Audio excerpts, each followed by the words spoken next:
It's always a fun time when our next guest is on the show. She has a brand new album out called Promised Land, the one and only Wafia. Hello. Hi. Welcome. How are you? I'm good. Thank you for having me again. Yes, it's been quite a while. I know. Quite a number of years. Yeah. Our last chat was over Zoom. Right. During the madness. We were all locked down and things. Right. I think you had just moved to LA or something. Must have been 2020. 2020, 21, something like that, right? Yeah, but in person. It's been a few years. Number of years. How are you? How are things? I'm good. I'm so relieved to have this project out finally. So. Yeah. Well, you've been living in LA for a number of years. How have you acclimated, and you bounced back to Australia, right? But how have you acclimated to not only American life, but Los Angeles life, Hollywood life? It's definitely a trip living in America. You know, it's not Australia anymore. There's a different pace to it. So yeah, I definitely still find ways that I'm adjusting to that, but I also feel really grateful that I found like my community. In what ways is the pace different? Because you were living in Brisbane, right? Yeah. So how's Brisbane? I've never been.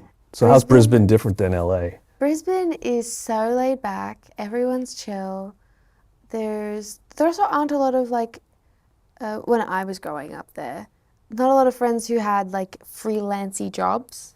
So during the week, I wouldn't see my friends at all. You know, living in a place where there are a lot more creatives who can afford to have more of like a flexible lifestyle means your life isn't as rigid to like make room for those friends who maybe have office jobs and stuff like that. So that's been the best perks about living here. But it's taken me some time, but I like found my community here and like I have my like close friends. It helps when you're a musician and an artist and you've already been touring. Yes. So you kind of know a few people as opposed to just if you're 18 years old and you're like, I can't wait to leave home out of high school and I'm moving to New York, I'm moving to LA. But yeah, when I was first coming here when I was 21, I always had like one of my managers staying with me, and it really made the experience a lot more enjoyable and it created community instantly. So I'm grateful to only have really positive experiences in LA for it. And you have friends in San Francisco. And I have you in San Francisco. You also have a great friend in Sabrina Claudio, yes. who we've had on the program as well. Gosh. And she is just hilarious, adorable, amazing talent, and so forth. Don't forget How did you become and Sassy, yes. How did you become friends with her? I feel like you guys are a good pair. Thank you based so on what much. I know about you and our encounters. I think so too. I mean, we have a lot of work to prove for it now. Mm-hmm. But honestly, her team had reached out because they wanted to just do like a one-off session, like writing for my project. And I was open to it. I was obviously a huge Sabrina fan pre us working together. And then, we met. And I remember the first session we were both like quiet people, you know. But we took a liking to each other, and I remember the idea coming about, like, should maybe Sabrina executive produce this album? You know, you've worked with a lot of men, maybe it looks like a woman for this project, for your first album. And I was like, yes, that's the answer. And she'd never taken on a role like this before, but it was awesome to be figuring it out together. I've never made an album together with someone or an album period. So doing that with her was so special, and we've become really close friends now, and really grateful to have had, in a similar way, a chaperone through this experience. She's made many an album, all incredible, and knows what it's like to sign your name to a project and be like, I stand by this, or, you know, did a great job checking in with me, like, are you sure, do you love this? But also challenging me, like, this song has to be on the project. I think you're making a big mistake if you're not. And it was nice to have that kind of pushback. I hadn't really experienced it before. In what ways did her experience open your eyes for producing, writing, in some aspect of creating a song? Because you've been doing this for a while as well, right? We just talked about meeting in 2018, so it's not like you're a rookie or anything like that. I think it's just the like deadlines, even around making an album. Like, I could write forever. I could be in the studio forever, just like tinkering and thinking, well, maybe it goes in this direction, and having her be like, no, if you want this to be finished, if you want to put out this project, you need to set yourself a deadline. You need to like lock in, and within this month you're going to have it done. And I remember that being like a radical concept to me. I'm like, what do you mean you don't just feel until it's done? And she's like, no, we will set a date and it will feel done at this time. And she was right. Like, I never would have known to have put that sort of parameters up for myself. So that's curious. How did you release those EPs prior to? You know, that's What a was good question. the vibe? I don't know. Is it that Brisbane lifestyle where Maybe you're like, a little bit. Maybe like too chilled back, and like those. That's a good question. I'm not sure. I always know when it feels done, but having someone there to hold you accountable, kind of like a personal trainer. Like, yeah, you could go to the gym by yourself, or you could get a personal trainer to be like, you're gonna do add this, more weights or run longer? Yeah, to like push you and challenge you. And I think at this point in the project, especially with an album, like the A word just felt so big and daunting that I think I was approaching it going, this is so foreign to me, not realizing I had cut it up into bite-sized pieces before. Right. And so you're having her there to like hold me accountable and be like, you said you'd meet me at 12, you're here at 12, but you said you'd get this done by like July, so here we are. Wow. It was really helpful. Yeah. There's so many great songs on here, and it does encapsulate the snapshot of love, heartbreak, existential crisis as well. And you know, I'm going to pick one, probably my favorite song on the album, Crystal Ball, because of the fact that it is very existential. It's like, is this all written out? Is this all a plan? And we're just following along, and we're in this parallel universe. And it's almost like those experiences when you have deja vu. I think I've experienced this before. I had a dream about this, but you know, and so is that just in a moment in which you created that song, had those thoughts, or is that something you still believe in? I still believe that I mean, this is what the whole album's about, no? Like, it's like, is it preordained? And sometimes for me in my darkest moment, it's so helpful for me to think, it's preordained, I can't get it wrong. That song specifically talks about, then would I want to know? Would I want to know what the outcome of that looks like? And the answer is no. Like, the answer is, if I could someone gave me the option of like, you can look 20 years in the future and see what your life looks like, so you can have a chance to change something about it now. I don't know that I would take that. I totally understand people who would. Right. It's something I am like, even in a hypothetical, can't indulge in. I'm like, things are the way they are, and the decisions you make, you have to sort of live with and trust that there isn't like, if you're not hurting anyone, there isn't a bad decision you can make. So you don't go to psychics then? No, I actually don't. I've never done it. No tarot card readers? No. And if you were given a time machine, you would just keep on walking? Yeah, I think so, a little bit. You wouldn't go back and try to fix things? No, I wouldn't say anything to a younger version of me that she's okay. She did it, you know? Like, she's made all the, you know, I can say that now. But even then, I've always had a certain sense of like groundedness, that I'm exactly where I'm supposed to be in a moment. Mm-hmm. Have you ever had the opposite thoughts in terms of the nihilistic view, where you're like, you know, all of this doesn't mean anything, and I'm just going to do whatever I want? No, because we all live in relation to one another, and I think we owe it even to the people we don't know to like not get too like cynical, because it does affect the people around you, and you're going to make decisions from that place. And I understand there are so many reasons that would cause you to end up in that place, but for me, it's not been beneficial and not something I've reached for. It's good to know. I mean, that's why I ask. You don't seem to be that type of person, but sometimes those type of thoughts creep in. Right? Yeah. And it's hard to escape that dark hole sometimes. Yeah, not to say that I can't. I've experienced a lot of depression in my life, but it never gets cynical for me. That's not the impression that I get. That's not the image in my head of you, Wafia. Yeah. I've always had this very real, down-to-earth person, but also fun and very charming as well. Thank you. So, which is why I felt so bad listening to songs like Sad S. I'm censoring myself now. And that I understand is almost verbatim of text messages Yes. from an ex who did you wrong. Yes, they were a real piece of work. But yeah, one day in the studio with Sabrina and my songwriter Lisa Cinta, we were in the studio and